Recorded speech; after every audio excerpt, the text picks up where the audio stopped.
4 quarts politiques de la semaine, votre rendez-vous hebdomadaire du dimanche matin qui vous aide à décrypter, à analyser, à approfondir l'actualité de la semaine. Nos intervenants cette semaine, Rachel Binas, Marianne LCI, Aline Lebaille-Crémer, la règle du jeu, Alexandra Kiba, journaliste et réalisatrice de télévision en Ukraine, et enfin Pascal Bruckner, essayiste qui revient d'Ukraine où il a participé à la mise en place d'une maison de l'Europe. Nous parlerons dans cette émission des préparatifs des législatives à gauche et à droite, de l'accord passé entre le PS et la France insoumise, de la République en marche qui se présente désormais sous le sigle Renaissance, de la cérémonie du 9 mai à Moscou, des déclarations de Lavrov sur le nazisme et des réactions d'Israël. Et nous commençons avec vous, Rachel Binas, bonjour. Bonjour. Merci d'être avec nous. Vous allez donc nous éclairer sur l'équation politique en France avant les législatives. La grosse actualité, c'est ce qui se passe à gauche avec finalement l'adoption par le Parti socialiste d'un accord avec la France insoumise. On peut dire que désormais, Mélenchon est le maître du jeu à gauche. C'est le maître du jeu 15 ans quasiment après son départ du Parti socialiste. Il tend à transformer l'essai, c'est-à-dire à faire en sorte que la France insoumise soit le Parti socialiste de demain, la principale force de gauche, en sortant ce parti de sa fonction purement tribunicienne et en faisant potentiellement un parti de gouvernement. Donc là-dessus, en effet, il a réussi son coup. On verra néanmoins si tout ça arrive à se pérenniser. Et puis de l'autre côté, on a un PS en grande souffrance qui, comme les LR à certains égards, n'a pas profité de ces 5 dernières années pour réellement travailler et qui n'a pas les moyens d'une négociation sans souffrance et sacrifice, ou alors à accepter une défaite aux prochaines élections, mais l'enjeu financier est trop important, donc ils ont une vision, on va dire, un petit peu plus court-termiste. Ils cherchent à sauver la boutique. Notons d'ailleurs qu'un chiffre assez fort qui montre à quel point le Parti socialiste aujourd'hui n'a plus la force d'antan, c'est que il compte 2 fois moins d'adhérents que le PCF, le Parti communiste français. Le Monde titrait son éditorial de samedi « L'apparence et la réalité du rassemblement à gauche ». L'apparence, c'est un genre d'union de la gauche et la réalité, c'est un accord purement électoral. Vous qui connaissez bien le fonctionnement de la carte politique en France, on est plus près de l'union de la gauche ou on est plus près de l'accord électoral ? C'est un accord électoral et Mélenchon l'a quasiment, alors il n'a pas utilisé exactement ces mots, mais il l'a quasiment dit, puisqu'il a dit qu'il ne s'agissait pas d'une union de la gauche pour lui. D'ailleurs, chaque député il n'y aura pas un seul groupe parlementaire, il y aura plusieurs groupes parlementaires. Donc ça a aussi une signification, donc plusieurs voix qui s'exprimeront à l'Assemblée. En effet, sur la forme, en fait, c'est simplement une négociation quasiment d'ordre mathématique autour de circonscriptions. Et puis sur le fond, c'est un accord avec un texte assez flou, d'ailleurs qui change selon qu'on est signé avec le PS ou avec le PCF. C'est-à-dire que on aura certainement des dissidences dans certains coins, en Occitanie, des candidatures sauvages en Île-de-France, et puis au moment, ça sera intéressant à observer, au moment des votes, des votes des lois, sûrement l'illustration d'une évolution doctrinale qui n'a pas vraiment eu lieu. Il y a fort à parier qu'il ne trouve pas de consensus sur le nucléaire, sur l'Union européenne, sur le séparatisme religieux. Tout ça, de toute façon, va faire l'objet de discussions et il n'est pas loufoque que de penser que des divergences vont apparaître et des tensions vont naître au lendemain des élections. Je ne sais pas si vous avez vu, Rachel Binas, cet article de Dominique Régnier dans le Figaro, qui dresse la liste de tous les dérapages antisémites de Jean-Luc Mélenchon, à commencer par un propos sur Jésus qui, paraît-il, vaut son pesant de cacahuètes, aurait été mis sur la croix par ses propres compatriotes. Il y a aussi sur Mohamed Merah, vous verrez, qu'avant la fin de la campagne, on va nous ressortir un Mohamed Merah.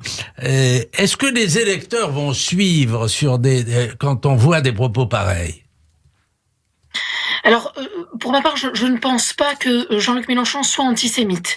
Je ne sonde pas les âmes. Néanmoins, ce sont des sorties qui sont maîtrisées. Il sait ce qu'il dit et ce qu'il fait. Il n'y a pas eu qu'un dérapage, comme on aime à dire. Il y en a eu plusieurs, et tout ça a une signification. C'est une manière pour lui de s'adresser à un électorat qui serait sensible à ce type de thème. Et en effet, c'est aussi l'illustration d'une fracture à gauche, de gauche qui en réalité semble irréconciliable et qui là font bonne figure sur la photo de famille, mais en réalité il s'agit là d'un mariage forcé.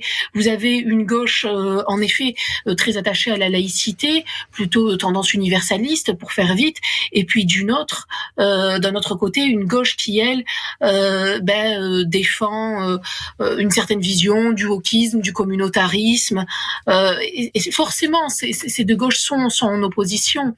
Alors, il pourrait y avoir de la place pour tout le monde, mais force est de constater qu'aujourd'hui, c'est la France insoumise qui domine, qui donne le là et qui espère ne pas être seulement une force stérile, parce que ça va être aussi le risque, c'est-à-dire que ce nouveau paysage politique ressemble à celui des années 50 et que la France insoumise, comme à certains égards le Rassemblement national, deviennent des blocs enfermés dans une fonction en réalité tribunicienne, mais ne pouvant accoucher de rien, d'aucune mesure. N'oubliez pas, dans les années, on va dire de 50 à 58, on avait à la fois un bloc national, plutôt gaulliste, et puis un bloc de gauche, incarné notamment par le PC. Il faudra bon nombre d'années pour que ces partis puissent véritablement faire partie du gouvernement. Aline Lebas-Crémer. Oui, je voulais ajouter sur la question de est-ce que l'électorat va suivre Mélenchon par rapport aux propos évoqués concernant les Juifs et l'antisémitisme. Il y a la question aussi de son rapport à Poutine depuis des années. Donc, certes, il fait un peu machine arrière, mais sur ses positions à l'Ukraine, il y a la question du non-soutien militaire à l'Ukraine. Il y a la question de ses propos qui remontent déjà quelques années, mais que Bachar el-Assad réglait le problème en Syrie, c'est-à-dire tuer des civils à Alep ou à Idlib, et d'une manière générale d'avoir accepté l'annexion de la Crimée, d'avoir fait de Vladimir Poutine dans ses propos un partenaire, un allié. Donc ça a été quand même un relais pendant des années, Jean-Luc Mélenchon, d'une forme de propagande poutinienne, enfin une propagande poutinienne, notamment quand il a expliqué aussi dans moult sorties public que le régime de Kiev était néo-nazi, soit des propos qui sont au cœur de la propagande poutinienne depuis des années. Alors, Achal Binas, oui, c'est vrai qu'il y a quand même des désaccords très forts, notamment sur l'Ukraine, sur l'Europe et d'autres. Vous parliez tout à l'heure de dissidence. Les socialistes sont très divisés. Cazeneuve a démissionné. François Hollande est contre l'accord. Hidalgo, on ne sait pas très bien, elle n'approuve pas l'accord, mais elle ne s'y oppose pas. Tout de même, tout ça, ça fait pas seulement des divisions, c'est une grosse cacophonie. C'est une grosse cacophonie, mais qui n'empêche rien de fait. C'est-à-dire que l'accord a quand même pu être trouvé. Hier, on a eu ce grand rassemblement et cette photo de famille, ces selfies, ces multiples selfies avec toutes les personnalités. Jean-Luc Mélenchon a raison quand il dit que il est le premier à avoir réussi un tel rassemblement avant un premier tour. Et quant à ses positions sur la Russie, sur l'Ukraine, force est de constater qu'elles ne l'ont pas empêché à la fois de faire un très bon score au présidentiel, échelle et aujourd'hui d'obtenir cette alliance électoraliste. Donc ça peut être pour certains des casseroles, mais ça ne l'empêche pas aujourd'hui de donner le là à gauche. Les Verts et les communistes sont déjà passés de l'autre côté. De ce point de vue, Jean-Luc Mélenchon a gagné au moins une partie de la Manche. Il a gagné ce qu'il n'avait d'ailleurs pas réussi ou voulu faire en 2017. C'est cette union que beaucoup de sympathisants appelaient de leur vœu. Alors, soyons honnêtes, et d'ailleurs même lui le dit, encore une fois, ce n'est pas une alliance de la gauche. Il n'y a pas réellement de vision sur le long terme trouvée, mais c'est un accord pour sauver les boutiques qui semble plutôt fonctionner. Et les dissidences, les candidatures sauvages existeront, mais pas sûr que ça remette vraiment en question l'accord sur le fond. Seul en réalité, le NPA a été plutôt déçu. En fait, la promesse de la France insoumise, c'était de dire on vous donnera un nombre de circonscriptions selon votre résultat proportionnel. En réalité, ils en ont donné un petit peu plus au Parti socialiste, et ils en proposaient un petit peu moins au NPA, ce qui a mis en rogne Monsieur Poutou. Alors, un mot de la République en marche, des Républicains et de la République en marche, et un mot aussi de ce qui se passe du côté de l'extrême droite, et ensuite on évoquera dans une deuxième partie la situation en Ukraine. Les Républicains, Rachel Binas, présentent des candidats partout dans toutes les circonscriptions. Ils ont eu une implantation locale assez forte, ce qui devrait faciliter les choses, et la République en marche se présente sous le sigle Renaissance. Il y a désormais une seule tête de ce côté-là. Il n'y a plus véritablement d'état d'âme. Alors, la République, déjà, les LR, eux veulent rester indépendants, donc ils verront leur nombre de sièges certainement diminuer. Ils en ont une centaine, 130 si on prend les divers droites, mais ils refusent la double allégeance. Pas d'accord, Christian Jacob a été très clair, pas d'accord avec La République en marche pour les législatives. Ce qui va encore une fois leur coûter certainement un nombre de sièges, mais voilà, il y a cette autonomie qui est affichée. Il bénéficie en effet d'un maillage territorial, d'un ancrage, ce qui est moins le cas de La République en marche, qui travaille néanmoins depuis quelques années, mais avec des difficultés, avec des mouvements de type Horizon, en voulant draguer un petit peu les maires, en leur donnant davantage, ou en expliquant qu'on leur donnera davantage de pouvoir. Donc il y a pour le moment cet ancrage territorial qui est beaucoup plus léger au sein de La République en marche, qui est un parti hors histoire, quelque part. Une création assez nouvelle. On verra, ça sera intéressant de voir un petit peu le nombre de députés qu'ils arrivent à avoir. Néanmoins, personne ne se fait du souci pour eux. Il est fort probable qu'ils arrivent à obtenir une majorité. Et c'est-à-dire que le dicton selon lequel les Français accordent la majorité au président qui vient d'être élu se vérifie à nouveau. Alors, un mot quand même du côté de l'extrême droite, Rachel Binas. Éric Zemmour doit encore se prononcer. Il est réservé quant à sa propre candidature, mais il entend poursuivre après la défaite. Je signale quand même que jeudi prochain, la Cour d'appel de Paris doit se prononcer sur son sort. Il est jugé pour contestation de crimes contre l'humanité, mais il continue sa campagne. Il sera présent aux législatives sous une forme ou sous une autre. C'est une très bonne question. Nous n'avons pas la réponse. Est-ce que lui, là, ce n'est pas sûr non plus. Alors, selon certains observateurs, il aurait 70% de chances qu'il se présente. On ne sait pas trop exactement ce que ça veut dire, mais il y a un risque fort qui se présente à lui, c'est la double défaite. Parce que il faut le dire, hein, le score qu'il a fait a été jugé très décevant par son propre parti. Il en a été très très déçu, très affecté. Et là, ça serait une deuxième défaite ou une seconde consécutive s'il n'y a pas de résultat aux législatives. Et se présenter, c'est prendre le risque d'un échec qui pourrait lui coûter très cher politiquement.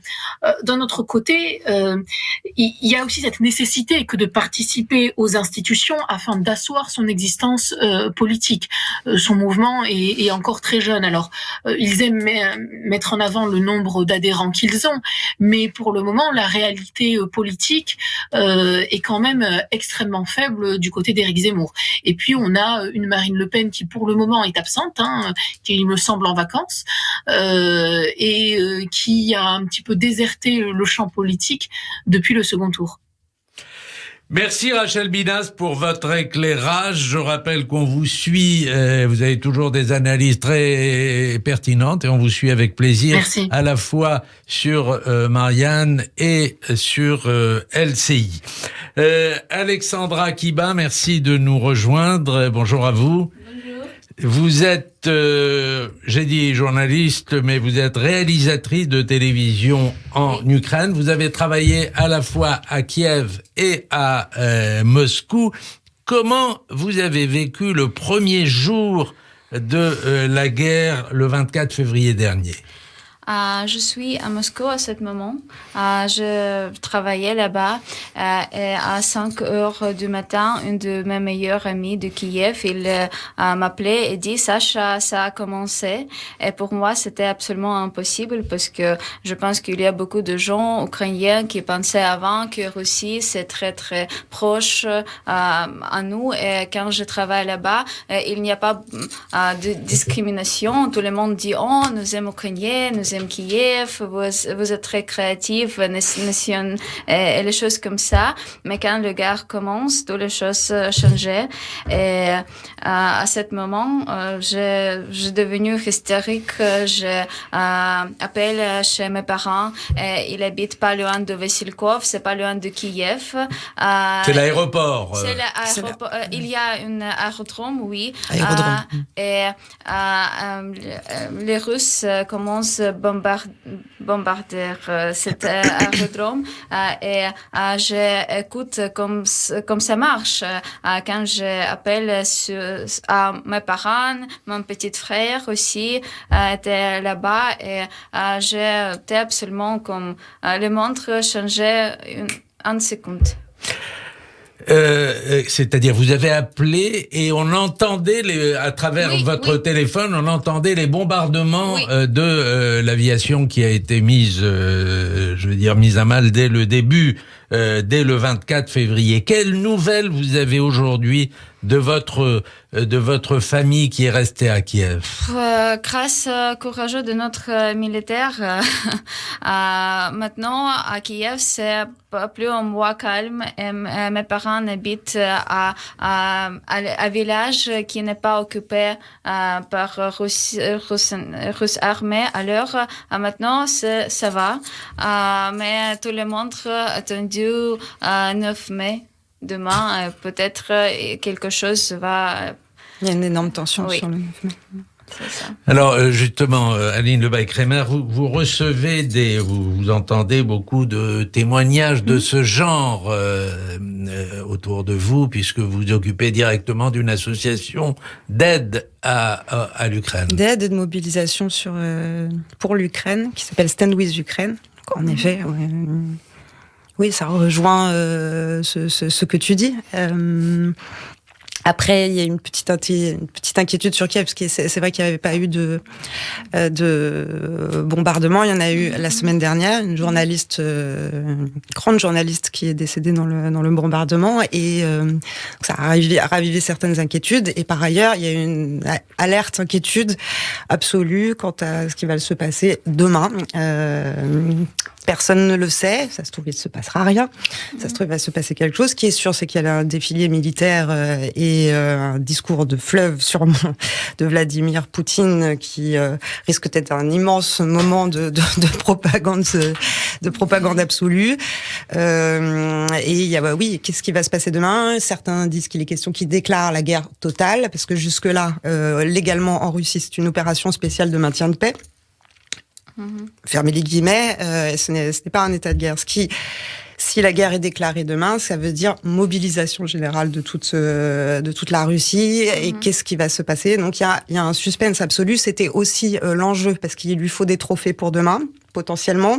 Donc c'était l'inquiétude absolue auprès de Mariupol, des civils de Mariupol et de la fameuse aciérie dorénavant Azovstal. Et l'urgence, c'était d'évacuer les femmes, les enfants et les personnes âgées de ce site qui potentiellement va peut-être servir de trophée dans les jours qui arrivent, en particulier demain. Donc il y a eu une mobilisation extraordinaire pour évacuer, et des risques. Il faut voir les risques que les personnes ont pris pour évacuer des femmes et des enfants ces dernières heures. Tous les civils sont sauvés, il reste les militaires à sauver, et les blessés. Il y a des médecins, il y a des gens qui restent, et c'est aussi un des enjeux des heures qui arrivent. Alors on va entendre tout à l'heure le témoignage de Pascal Bruckner qui en revient. Et je reviens à vous, Alexandra Kiba, parce que vous avez travaillé à la télévision des deux côtés. J'en profite pour lancer un appel s'il y a des télévisions qui nous écoutent et qui vous avez travaillé là-bas et vous êtes en ce moment pour quelque temps à Paris et en recherche de travail. Mais vous qui avez vu les deux côtés, vous avez travaillé des deux côtés, il y a une guerre de communication aussi. Comment la télévision russe rend compte de la guerre d'Ukraine? Alors, je travaille pour l'émission comme The Voice, etc. Mais j'ai compris que toutes les choses que propagande dit, c'est absolument horrible. La façon comme il expliquait cette guerre pour les gens, il toujours dit que toutes les horribles choses que les Russes armés font à l'Ukraine, c'est faire par nationalistes ukrainiens. Et il n'y a pas de raison de faire ça, mais il s'est dit et les gens croient. Parce que il ne peut comprendre comment c'est possible, toutes les choses. Mais oui. Enfin, j'ai pris quelque chose de propagande russe pour vous dire que c'est absolument impossible chose. Par exemple, que chez Boucha, il n'y a pas de jeunes mortes. C'était une mannequin, par exemple. C'était une mannequin. Une mise en scène. Une mise en scène. Une mise en scène. Et vous revenez à l'île de On est Boucache. allé via notre président de l'association qui s'appelle Édouard Meyer, qui ont eu une opération d'accompagnement d'une délégation parlementaire à Boutcha, et ce qui a été vu à Boutcha n'est pas une mise en scène, c'est évident. Oui, d'ailleurs. Oui, tout le monde, je voilà. sais. Par ailleurs, sur la question, je reprends juste le point sur, il n'y a pas de guerre de communication. Il y a des gens qui communiquent sur ce qui leur arrive, sur des crimes de guerre. Il y a vraiment plus beaucoup de débats. C'est des crimes de guerre, des crimes contre l'humanité, voire un génocide. Il y a quand même plusieurs États qui l'ont reconnu. Il n'y a pas de guerre de communication. Il y a une propagande russe d'un côté. Il n'y a pas de propagande ukrainienne. Alors on communique en Ukraine, on communique sur ce qui se passe, mais il n'y a pas de propagande, de mensonge absolu, de construction absolue. Oui. Je voulais relever. Mais vous avez tout à fait raison. La propagande, elle est du côté russe. Alors, on va marquer une pause. On va entendre les titres du journal par Eva Soto et ensuite le 4K revient avec le témoignage de Pascal Bruckner. Le 4 politique de la semaine revient avec nos intervenants cette semaine. Rachel Binas, Marianne LCI, Aline Lebaille-Crémer, la règle du jeu, Alexandra Kiba, qui est réalisatrice de télévision ukrainienne, et Pascal Bruckner, qui est avec nous en ligne, ou du moins nous allons la voir dans un instant. Alors, je reviens à vous. Est-ce qu'il y a une, Comment vous voyez les choses sur le plan? Vous m'avez fait observer très justement, Aline Lebay-Kremer, que l'affaire ukrainienne et le soutien à Poutine va peser lourd dans les législatives qui commencent, enfin, dont la campagne commence. Cette guerre menée par la Russie en Ukraine pèse sur le monde entier. Donc, pèse partout. C'est un sujet européen, c'est un sujet mondial, c'est la préoccupation majeure de l'Occident, parce qu'il faut comprendre que Poutine mène la guerre à l'Ukraine, mais mène la guerre à l'Occident à travers elle.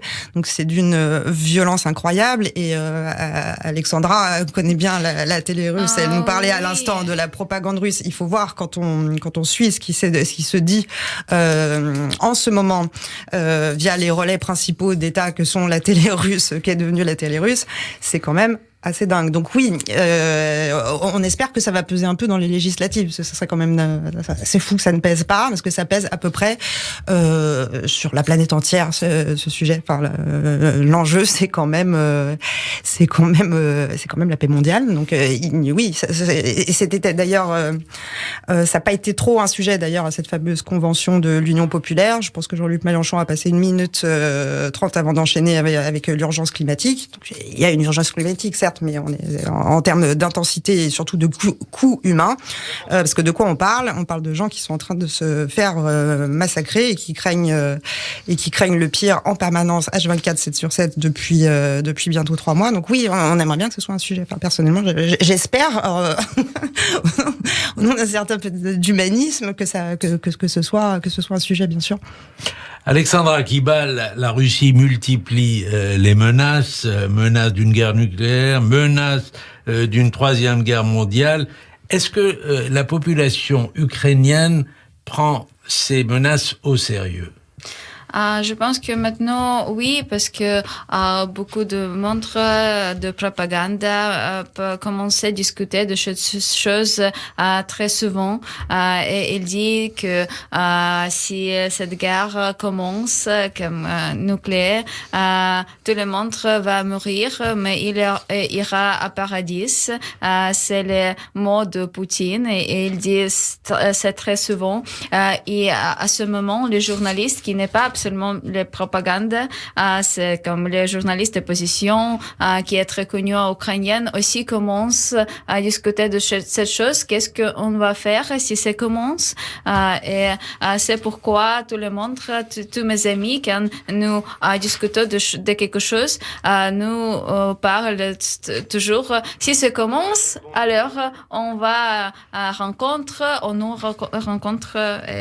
Toutes les choses comme ça. Nous planons notre vie et pensent que peut-être demain, peut-être un 10 jours, ça peut commencer. Aline? Oui, ça, c'est le sujet principal de cette 3e guerre mondiale, et tant que le sujet principal des télévisions russes. Et oui, il y a des détails techniques assez sidérants. Il était question d'envoyer un missile nucléaire en 200 secondes sur Paris. Enfin, des débats télévisés qui sont assez glaçants et qui font froid dans le dos. Donc, ce qui va se passer, on n'en sait rien, mais on est vraiment au cœur d'une matrice, mais de propagande délirante, quelque chose de l'ordre de messianique. Effectivement, il y a la question du paradis là-dedans, enfin, un sacrifice absolu de toute une nation qui porte la patrie, qui porte l'espérance russe. Enfin, on est dans un délire de grandeur qui est vraiment de l'ordre du messianique, qui tourne à plein tube. En fait, et c'est assez impressionnant quand on se penche sur ce qui se raconte, en Russie. Et encore une fois, c'est très, très, très inquiétant. Oui, ils pensent comme ça, que les sanctions contre les Russes ne sont pas à cause de guerre. C'est juste que l'Europe, les États-Unis voudraient détruire les Russes, car c'est le dernier pays où vivent encore la vérité, le value traditionnel. Ils pensent qu'il est très, très... oui, la question de la vérité d'ailleurs est un enjeu majeur de ce conflit. Oui, il y a des choses comme ça, et c'est... Oui, c'est glaçant. C'est glaçant. Donc, qu'est-ce qui va se passer demain ? Et je pense que son discours risque d'être assez historique au sens hallucinant du terme. Les images du défilé, des répétitions de défilé sont glaçantes aussi. Enfin, il y a vraiment un délire collectif. Maintenant, il y a ce que raconte Poutine, mais il faut aussi comprendre que la population suit Poutine. Je crois que c'est autour de 80% que la population russe, en l'état actuel aussi de la connaissance de ce qui se passe en Ukraine. Moi, qu'on puisse dire, c'est qu'elle sait pas tout, certes, mais il y a quand même un soutien à ce qui se passe, et c'est d'autant plus délirant et inquiétant. 94. Oui. Donc on verra demain. Comment ça va se passer à vos yeux la cérémonie de demain, 9 mai, qui est une date importante, c'est l'anniversaire de la victoire de la guerre dite patriotique. Alors et ça, comme vous le disiez, et ça c'est intéressant, oui, justement, c'est-à-dire qu'en Russie on commémore demain la guerre patriotique. On ne commémore pas la fin de la Seconde Guerre mondiale, ce qui est d'ailleurs un point historique important entre l'Ukraine moderne, c'est-à-dire post-Maïdan, et donc pro-européenne, et Poutine. C'est-à-dire qu'en faisant le choix des mots n'est pas anodin, parce que on parle pas des mêmes époques. Les Ukrainiens vont commémorer aujourd'hui 39-45. La guerre patriotique, c'est 41-45, c'est-à-dire la fin du pacte germano-soviétique. Parce que rappelons quand même que les Russes de 39-41 soutenaient Hitler. Donc, ne serait-ce que dans les mots, il faut faire attention à chaque mot qui est employé. Et déjà ça, c'est pas anodin historiquement de ce que ça vient dire, surtout quand on prétend combattre les Ukraino-nazis, qui est une formule évidemment de propagande russe assez ignoble. Alexandra, vous pensez que Aline disait tout à l'heure que ce sera l'occasion pour les Russes de mettre, on pensait du moins que c'était une occasion de mettre un terme à cette guerre, et ça sera le contraire, ça sera une aggravation de la guerre pour eux. C'est ce qui circule. J'en suis pas sûr à ça. Oui, c'est les hypothèses, oui, qui déclarent la guerre totale demain, et qui emploie ce mot qui n'est pas employé, d'ailleurs qui est interdit, et que les journalistes qui l'emploient sur le terrain, qui sont encore, qui travaillent encore en Russie, qui essayent de faire leur métier, ils vont en prison s'ils l'emploient jusque-là. Donc c'est un mot qui est proscrit. Politiquement, la Russie ne mène pas de guerre en Ukraine. Non, ça n'a rien à voir. Voilà. Oui. Oui, on essaye désespérément d'avoir Pascal Bruckner, et je lui demande s'il est oui, mais il faut qu'on puisse vous appeler directement par la technique. Donc soyez gentils de raccrocher et on vous appelle tout de suite. Voilà. Alors, on va parler avec lui de ces déclarations de Sergueï Lavrov, disant que Hitler avait des origines juives. Poutine a l'air d'être revenu là-dessus, pas totalement, Aline. Alors ça, c'était intéressant d'un point de vue strictement médiatique. Il n'y a aucune trace d'excuse de Poutine. Aucune. Il y a une déclaration de Naftali Bennett exprimant que Poutine se serait excusé, mais dans le communiqué du Kremlin du même jour, il n'y a aucune trace d'excuse de rien. Donc, qu'est-ce qu'ils se sont dit ? Voilà, mais il y a eu quand même une façon de titrer assez légère par rapport aux enjeux. Et pourquoi ça questionne les déclarations antisémites de Lavrov ne datent pas de la semaine dernière. C'est quelqu'un qui anime, en tout cas qui joue sur cette carte-là, qui appuie de façon ultra perverse, enfin lui et j'ai envie de dire son orchestre, terrestre.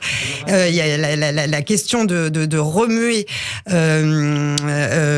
l'antisémitisme, l'instrumentalisation des Juifs dans tout ce qui touche aux conflits qui sont menés par la Russie depuis 20 ans, depuis que Poutine est au pouvoir. C'est quand même ça ne date pas de la semaine dernière. Donc des excuses de Poutine quant à ce sujet, c'est quand même, il y a quand même un petit doute qui persiste, parce qu'encore une fois, le communiqué du Kremlin ne faisait état de près ou de loin d'aucune excuse de rien. Et on sait très bien aussi que dans l'entourage de Poutine, ce qui a d'ailleurs été souligné par les autorités ukrainiennes, il y a un problème. Il y a un problème de manipulation perverse de l'histoire du peuple juif, de l'histoire de l'antisémitisme dans l'entourage de Poutine, d'une manière générale, dans la grande élite russe, qu'on appelle l'élite russe. Oui. Il y a quelque chose de très tordu dans ce qui s'est passé. Et le résultat est d'ailleurs assez tordu. Est-ce que Poutine s'est excusé au téléphone pour après revenir sur ses déclarations publiquement? C'est pas la première fois qu'il fait ça, qui manipule aussi les gens qu'il a au téléphone, leur expliquant qu'il va faire ci, qu'il va faire ça, pour dire après dans un communiqué 2 heures après qu'il va faire le contraire. C'est arrivé à certains dirigeants français par ailleurs. Donc voilà. En tout cas, là, ça a buzzé, parce que voilà, la terre entière commence quand même à comprendre que Poutine est un très très très très méchant. Donc ça a particulièrement buzzé, mais ce n'est pas ça date pas. Enfin, Lavrov n'est pas devenu antisémite. Alors on va 72 heures. On va marquer une pause. Quelques publicités. On va retrouver Pascal Bruckner dans un instant. Le 4 quarts politique de la semaine, je suis désolé, mais on a du mal à avoir notre ami Pascal Bruckner. Pourtant, il n'est pas très loin. Il rentre d'Ukraine, et ça aurait été intéressant d'entendre sa voix, notamment parce qu'il a participé à la création d'une maison de l'Europe. Expliquez-nous, Aline, vous qui connaissez bien, en attendant d'essayer de la voir, s'il y a pas s'il y a pas un sort qui nous est contraire, expliquez-nous ce que sont ces maisons de l'Europe. Il y a eu l'ouverture, en effet, ces derniers jours, d'une maison de l'Europe à Kiev, avec beaucoup de certaines personnes qui ont été invitées. Il faut souligner la démarche courageuse et humaine de se déplacer là-bas en ce moment. C'est pas rien, et c'est une marque de soutien, de soutien importante qui je crois comprendre, touche quand même les gens qui vivent actuellement sur place, et donc il a fait partie d'une délégation. Je n'ai plus les noms en tête des gens qui étaient là, qui ont assisté à l'ouverture de cette maison. Donc cette maison de l'Europe est évidemment ultra symbolique à cet endroit du monde, en particulier en ce moment, parce que faut rappeler quand même que donc la guerre dure depuis 2014, qu'il y a déjà plusieurs milliers de morts quand le 24, quand la séquence aiguë qu'on appelle depuis le 24 février, mais les choses vont mal. Enfin, quand même des gens assassinés depuis 2014. Il faut rappeler que c'était sur la question du rapprochement de l'Ukraine à l'Europe, dont l'ancien président, donc qui a été balayé par la révolution du Maïdan, avait rejeté. Voilà, donc c'est vraiment la question de l'Europe est centrale. Il y a la question de l'Europe, la question de la vérité, c'est-à-dire de se défaire de cette chape de propagande en permanence qu'il y a dans beaucoup d'États, dans beaucoup d'États post-soviétiques, et c'est une lutte de chaque jour, de chaque heure, de se libérer quelque part de de cette vérité alternative imposée par le Kremlin. Je crois qu'on se rend pas bien compte en France de ce que ça veut dire au quotidien. C'est cette façon d'asséner des mensonges, cette façon de surveiller les gens, cette façon de traficoter les faits, l'histoire, voilà, et qui rend dingue et qui est insupportable. Et donc c'est un des enjeux de cette guerre, c'est se libérer de cette chatte de plomb de propagande. Et un des chemins qui aide à se libérer, c'est l'Europe, c'est l'Occident. Et vraiment, c'est au cœur du parti du conflit. On discutait avec Alexandra tout à l'heure pendant la pause de ça. Enfin, c'est majeur. Donc, le symbole de la Maison de l'Europe, il y en a une à Tbilissi également. Il y en a une qui a été ouverte un peu plus tôt, mais on a tendance et en particulier par rapport à ce qui se passe politiquement, en particulier à gauche ces temps-ci, le contraste dingue entre ce peuple qui rêve d'Europe. On a vu à Boutcha d'ailleurs. Alors, c'est une image anecdotique peut-être, mais dans les images qui ont circulé mondialement, il y avait cette main de femme avec un porte-clés au drapeau européen qui était accroché à Boutcha. Donc vraiment, l'Europe est quelque chose de... elle est critiquable, il y a des choses qui vont pas, évidemment, mais on se rend pas compte à quel point c'est vital, c'est une envie de politique pour toute une jeunesse dans cette partie-là du monde, et en particulier en Ukraine, et c'est un des éléments déclencheurs des événements depuis 2014. Alors, je voudrais qu'on parle un peu de ces déclarations de Lavrov. Je reviens pour ce qui me concerne d'Israël, où j'ai croisé d'ailleurs Pascal Bruckner, mais manifestement, je propose d'ailleurs à notre ami technicien Benjamin de laisser sur son répondeur un téléphone où il peut nous joindre, lui, puisque apparemment nous avons... il peut pas nous appeler. Écoutez, ça c'est vraiment un sort. Alors... Les gens ont été très choqués, Aline. Vous êtes là avec nous.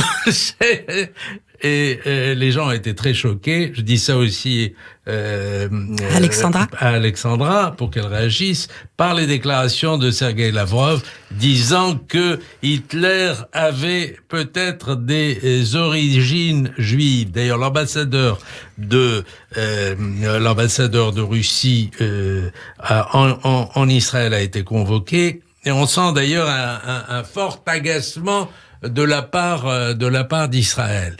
Comment vous expliquez cette déclaration de Sergueï Lavrov?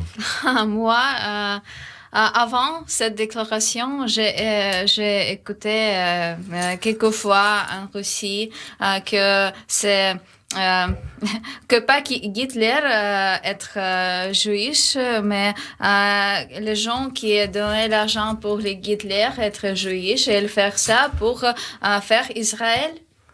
Oui. Et c'est comme ça, et c'est l'idée qui existe à la Russie maintenant. Alors, c'est pourquoi je pense que maintenant, cette guerre, c'est pas la guerre entre Russie et Ukraine, c'est la guerre entre l'idée impérialisme Russie et entre le monde civil. Et c'est ça. Bien sûr. Oui, on est au cœur dans la façon dans les propos de Lavrov. En fait, ils sont caricaturaux presque, complètement. Non, pas presque. Ils sont complètement une caricature de poncifs antisémites russes. C'est vraiment pas que russes d'ailleurs, mais d'attribuer aux Juifs la responsabilité de leur propre massacre, génocide, etc. Enfin, c'est vraiment, on va dire, on est dans le classique. En fait, on est dans l'immense classique. Donc là, tout le monde a été surpris, mais c'est encore une fois, c'est pas quelque chose d'extrêmement nouveau. Et c'est vrai que Israël a demandé des excuses, mais alors il y a quelque chose de compliqué à demander des excuses de toute façon à un criminel de guerre qui risque quand même de finir devant un tribunal international. Est-ce qu'un criminel de guerre s'excuse? A priori, enfin, c'est tout de même assez rare historiquement.